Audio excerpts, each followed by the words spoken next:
योगी राम सूरत कुमार की जय। योगी राम सूरत कुमार, योगी राम सूरत कुमार, योगी राम सूरत कुमार, जय गुरु राया।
सूरत कुमार योगी राम सूरत कुमार योगी राम सूरत कुमार जय गुरु राया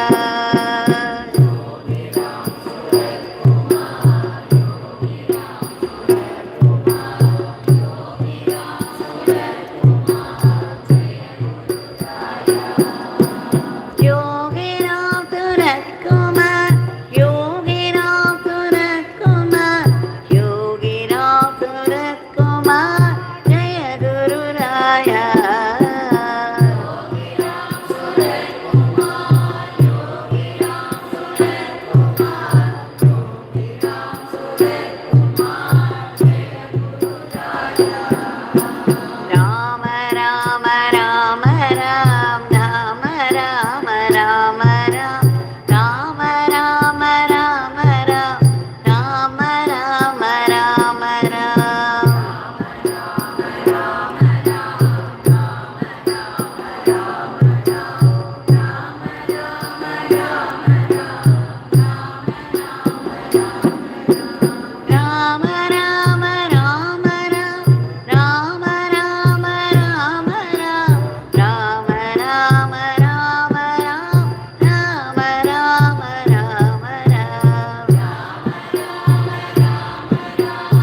ராம ராம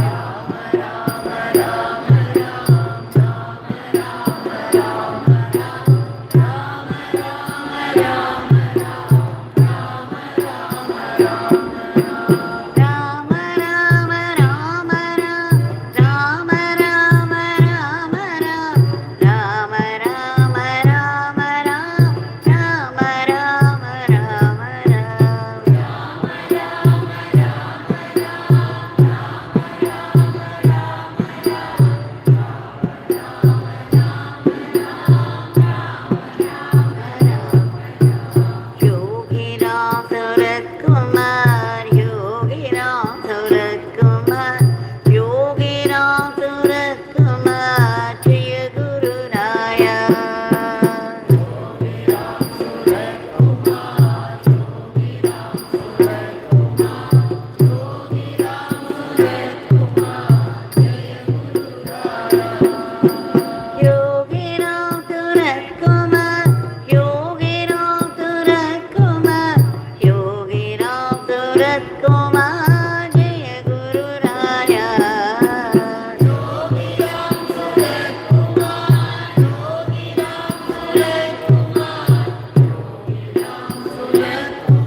राम राम राम राम राम राम राम राम राम राम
राम राम राम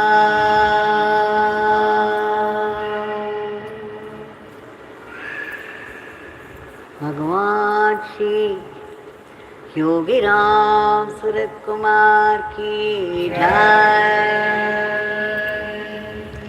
सर्वं योगीराम सूरत कुमारार्पणमस्तु।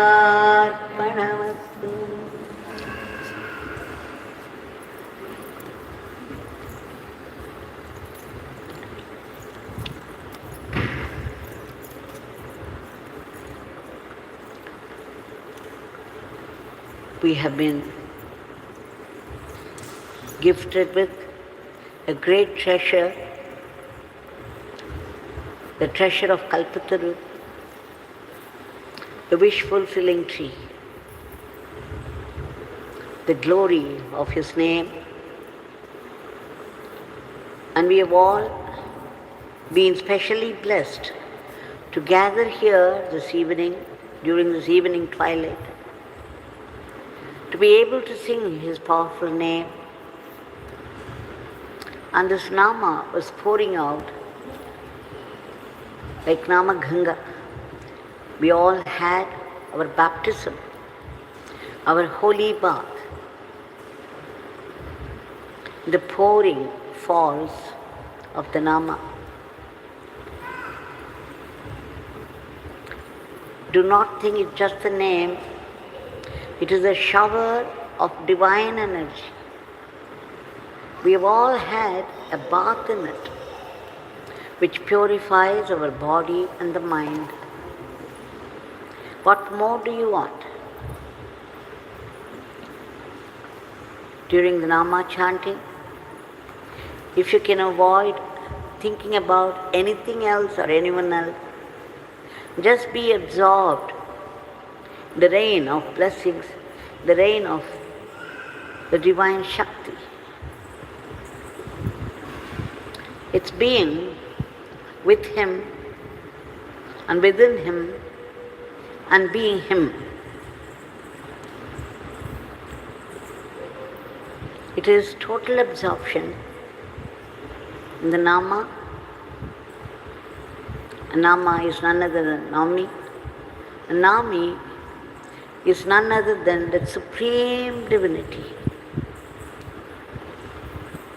In deep gratitude and in celebration of this grace, we have offered the Nama lotuses at the lotus feet of Bhagavan. As I keep saying, every day in the morning, at the dawn, we have all been blessed with a new day, with 24 hours distributed equally to all of us. Bhagavan doesn't give some people more than 24 hours and some people less than 24 hours. It's all equal to all, no matter where you live, in what walk of life. And the treasure, the fountainhead of this divine energy is right inside us. This is what we call Chaitanya. And Chaitanya is nothing but your own pure consciousness. It's right within us. And this is full of ananda. It's very alert. And it is peaceful. It's bliss and peace and alertness. If it is just peace and there is no alertness, there is no wakefulness, then it would be deep sleep. A stone is in deep sleep. It has consciousness and yet it is withdrawn, and the stone is not even conscious of people walking over it because its consciousness is withdrawn deep. So there is no peripheral consciousness to be conscious of the things or people who walk over it. Now, what I am trying to say is this divine ananda, the bliss and peace, is right within us, and it is in it our very breath is rooted, the in-breath and out-breath. They start from this and they end up in this. They subside into this. This is the experience of all of us. Our breathing is our experience. And with the breathing, we know that we exist. I exist. This feeling is common to all the creatures. Just as I think that I exist, an ant would also think I exist. A tree would think that I exist. This I is common to all of us. And this I is that Ishvara. And He is right within us. And it's He who is sustaining our very breath. And He is full of Ananda. Now we are not aware of it, but we are all aware when we want a certain thing, say a new car, a new bungalow, or a new phone, or a new set of dresses, and then we are not able to get it for some time, for some reason or the other, and then one day we are able to get it. Just imagine the happiness that you feel after that. What you have been longing for, what you have been trying for, what has been elusive is now readily available in your hand. And this great rush of happiness that you feel at the fulfillment of your longing, the wish, it comes from the fund of Ananda within. There is a stir in the Ananda inside the Chaitanya. And that's what momentarily, fleetingly comes to you when you get something that you want. You go after someone and you get what you want from them. Same Ananda. A student gets a very high mark to his happiness. This happiness is coming from the happiness inside. Every bit of happiness that we derive from objects and people outside is coming from the bliss inside. Momentarily, a little bit of this bliss overflows, and then you feel extreme happiness in obtaining something you have been longing for. Every time you feel happiness over some object or some person, for some reason, you can be sure you have touched deeply at the Ananda within you, the Ananda of Ishvara. But then we know the Ananda that we get outside due to things and people is fleeting, like a lightning flash. It disappears because after some time you get bored with a new car and you want another new car. You want another set of dress. You want another more comfortable bungalow. Or you want to visit new places. The mind goes after varieties and newness all the time. So the Ananda doesn't last out because it's after a fleeting object. But then, every desire that you have for an object or a person draws your precious energy from within. Some divine energy that you have obtained by some austerity, by some sadhana, that divine energy goes out in the form of happiness outside. Just like taking money from the bank and spending it on some object or to please somebody. So how to preserve this energy? How not to let it go outside and get spent on ordinary things? So we have to try. One way of trying to keep this energy, the divine energy that we have earned by our hard work, by our hard seva, or chanting of the Nama, or say by going to some temple, watching the puja, or doing some yajna, the little precious energy, divine energy that you have earned, has to be preserved. How to preserve it? How to get it in the first place and how to preserve it? That is when the Nama comes. When you keep chanting the name, Bhagavan says that he is instantly present. And then he takes care of that energy. He sees to it that the energy doesn't get spent unnecessarily. So if you keep on chanting the name, the Nami is present with you. As long as you keep chanting the name, he is also present within you and with you. And he will guide you, he will protect you. He will lead you on. The minute you forget him, the mind goes after ordinary things, mundane things, silly things, because the mind needs varieties. The mind needs newness all the time. We do not know the divine inside us, the Chaitanya is ever fresh, ever new. And once you stay put in it, you don't feel like varieties, you don't feel like leaving it. It becomes the one and only Ananda.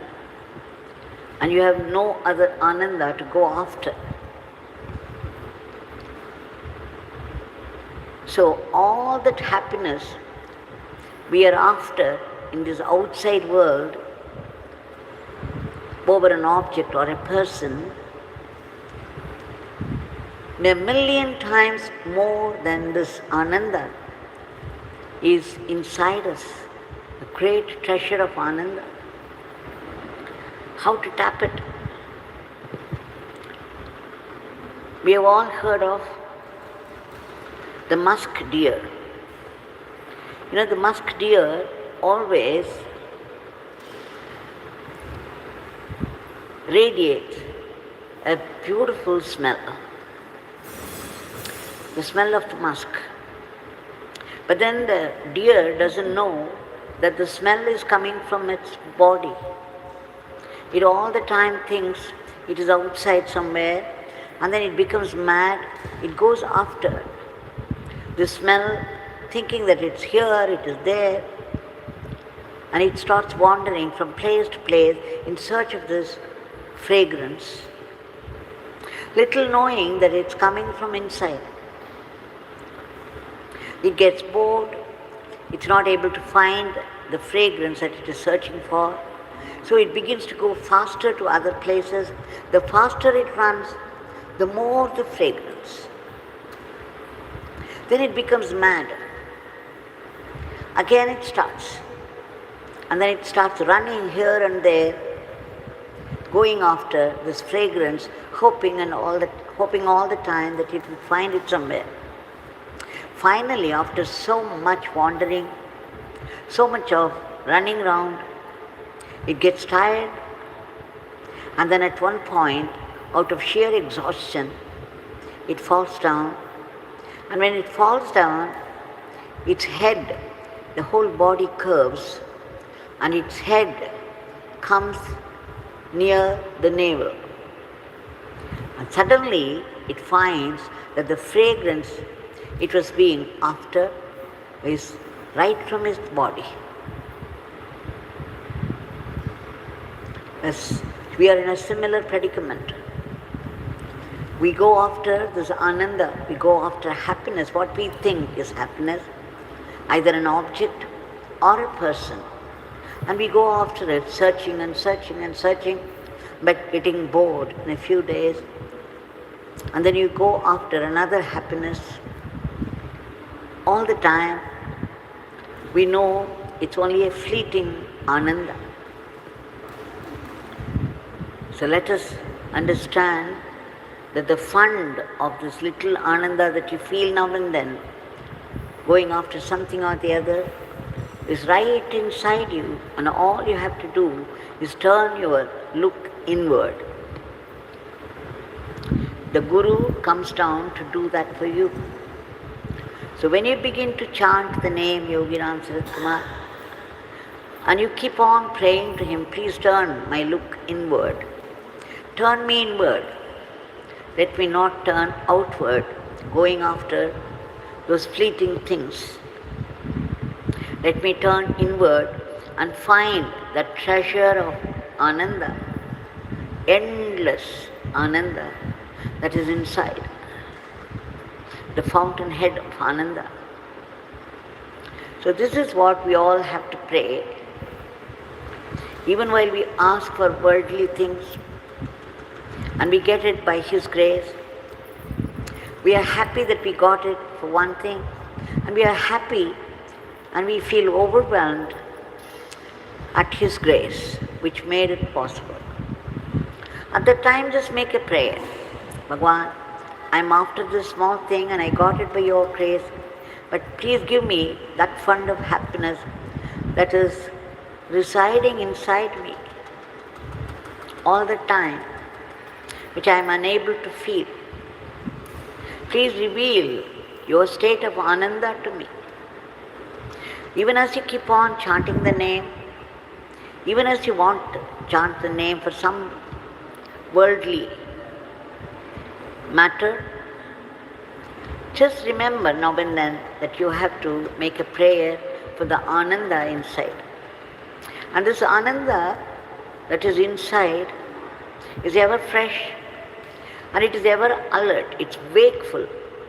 When you have sound sleep, you really sleep happily. And then when you wake up, you tell your friend, oh, I had a wonderful sleep. But then, while sleeping, you were not able to feel that wonder. It's only after you wake up, you tell your friend, I had a wonderful sleep. It was a sound sleep I quite enjoyed.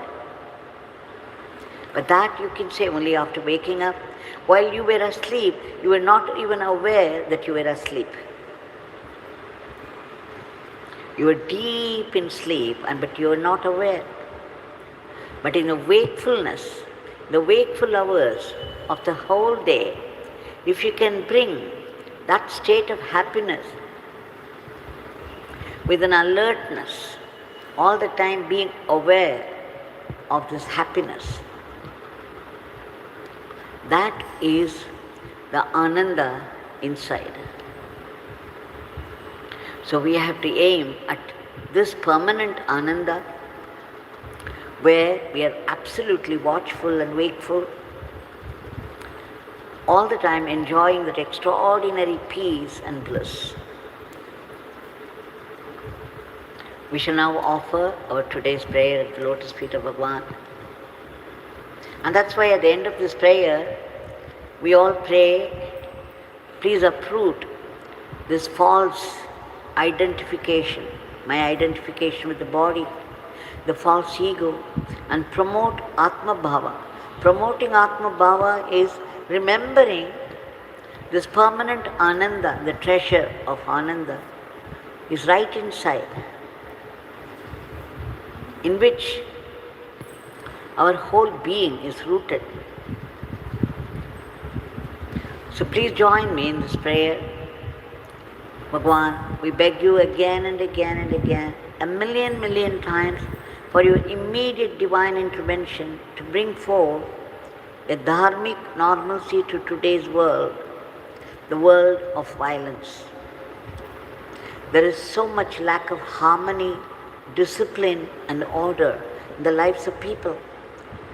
People live any way they like and create a philosophy to suit themselves. There is already the war going on between two countries with its disastrous consequences. And again, there are attacks of terrible diseases and the violence of nature. Bhagwan, we beg you again and again to stop this war immediately so that peace be prevalent. And there should be no mention of the word war among the countries of the world by your grace. And Bhagavan, we beg you to bring in peace, unity, harmony, friendship, and mutual help, and above all, order and discipline into the lives of people, a discipline based upon one's dependence upon God, the awareness of godliness. Bhagavan, we also beg you to keep all those diseases and violence of nature under control. And we beg you again to uproot all the negativities of the human mind which are responsible for today's world of violence. Those asuric thoughts, those negativities, all those negative thinking. And what is it? Fearing somebody, angry with somebody, or seeking someone with a passion, going after things of fleeting happiness, thinking that that is all that you want in life. Please uproot all these negativities so that we won't harm anybody with violence just to get what we want. We also beg you to reach out to all those people who have been stranded in varied parts of the world due to some past karma. They are suffering, they are thrown into adversities without any help or protection. They need your grace very badly, and we beg you again and again to reach out to them. We also beg you to protect all those unselfish people all over the world who work hard for the welfare of the others from unworthy, unhealthy criticisms and aspersion. Bhagavan, the whole world needs your attention, your blessings to become sattvic. We also beg you to promote the economy of the country and the growth in varied fields of activity so that India would reach the highest state of world teacher to conduct the whole world in the path of dharma. We also seek your blessings, we pray for your blessings, for ceaseless and joyful chanting of your name, an unbroken remembrance of your leelas and teachings, so that we assimilate it and make it into our Atma Shakti. Bhagavan, please bless us to be only sattvic instruments in your hands and not rakshasic elements. Please bless our everyday life, to run it as an offering to you and not be caught by the temptations of Maya. We seek that ultimate state of bliss and peace, the ultimate state of being of yours, but then we need to be purified. You have often declared that the divine name is a very powerful weapon to destroy our past sins and to prevent us from further sins. We take refuge in your name and ceaseless and joyful chanting of it. Wherever we live in this world, whatever duty is allotted to us, whatever work falls into our hand, we know that it's all your work. So we have to do it as service to you, and that joyfully, without any unhealthy competition or jealousy, so that all this would also become our Atma Shakti. Bhagavan, please bless us to practice acceptance of whatever life brings to us, be it a joy or grief. Coming from you can only be a great blessing meant for our spiritual growth, for greater good and closer kinship with you. What do I mean? When a bad karma begins to play up, we know everything about life changes completely overnight. We lose our balance, we lose our grip on our own mind, we lose our grip on the world and the life that we lead. We begin to collapse and we resent God and His grace, feeling that He has let us down. And we become very bitter and begin to blame everyone else for our own failures. And we try to move away from God. But then God, being very compassionate, He puts a blessing also in the punishment of some past bad karma. How does He do it? The adversity, the suffering that you go through brings out a certain wisdom which pushes you towards God. And in so doing, you are getting purified to some extent. And the more and more you get purified, the more and more you'll be able to feel the vibrant presence of God everywhere and in everything. Bhagavan, please bless us to know that it is your sankalpa that's behind all the happenings of life and the world. Please bless us to be grateful to you even for the sufferings of life. We seek your powerful blessings for all the species of the cosmos to be lifted to a higher plane. And finally, we seek liberation from the vicious cycle of births and deaths. The root cause of this cycle of deaths and birth is only the ego self, our false identity with the body, where I and mine rule all our lives. It is utter selfishness. I want something for myself. If not for myself, I want it only for my people. Please approve this aham bhava and promote atma bhava so that we be blessed with that immortal life, that eternal living, that eternal oneness with you, or eternal servitude to you, that eternal supreme divinity. Jai Yogiram Sarit Kumar.